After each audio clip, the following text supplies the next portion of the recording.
Hi, I'm Joanna. And I'm Eric, and we're going to talk about our plans for professions in Dragonflight.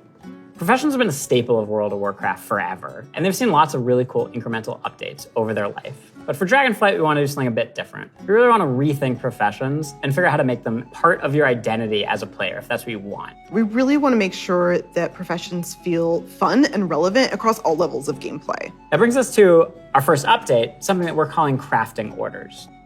If you want to have something crafted for you, but you don't have the skill or the right profession to do it for yourself, you can have it crafted through a crafting order. You can basically browse any of the recipes that can be crafted, pick the one you want for yourself, and then you include some or all of the reagents needed for the recipe, including ones that only you can get your hands on. You can find someone in person to do it right in front of you for you, or you can also go to an NPC and using an auction house-like interface, send the order out. If you're doing this, you can pick, do you want to send the order to anyone, sort of a public order, or do you want to only send it to your guild, or to a specific other player? Maybe it's a friend who will be able to craft the item really well for you. If you are really dedicated to your craft, you're going to be the best at what you do. One of the coolest things about this is the item you had crafted can also be soul-bound. In the past, you could only get your hands on crafted soul-bound items by having that profession yourself. Now anyone can have them crafted for them, which is really neat and really expands the number of items that we can provide that are really powerful because everyone can have them crafted through the crafting order system. This is also really cool because it means as a crafter, you can start building your client base.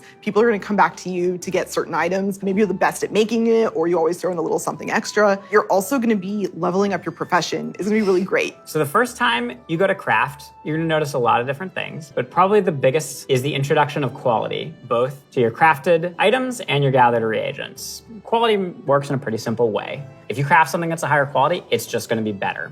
For a piece of gear, that probably means a higher item level. If it's, for instance, a potion, that might mean a more powerful effect at a higher quality.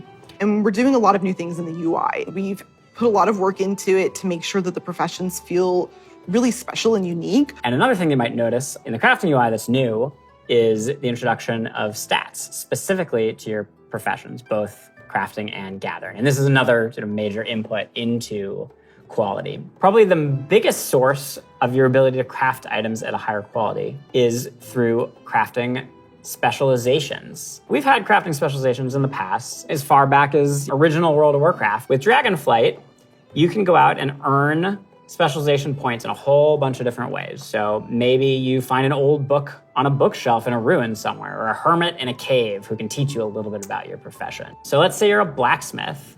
You might decide that first you want to become an armor smith.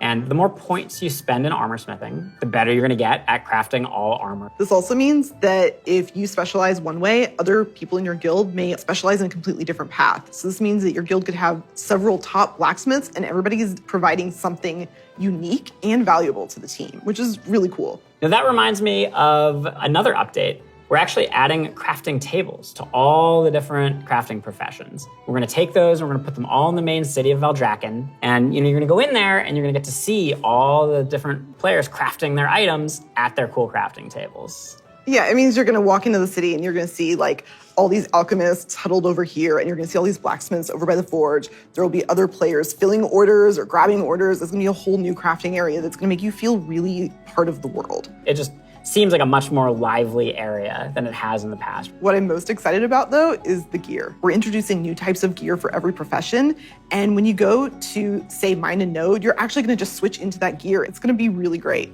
You're not going to have to carry that stuff around in your backpack anymore. There's actually going to be dedicated slots for each of your pieces of gear. But I'm a numbers guy. I love progressing. All pieces of profession gear will have those special stats that we mentioned before on them. And as you get your hands on better versions of the gear, it's really going to help you get better at your profession. I can't wait. Thank you for tuning in to the Dragonflight Deep Dive. You've heard a lot about the content and changes coming in Dragonflight, and we've got a lot more in store for you in the coming months. Until then, we'll see you in Azeroth.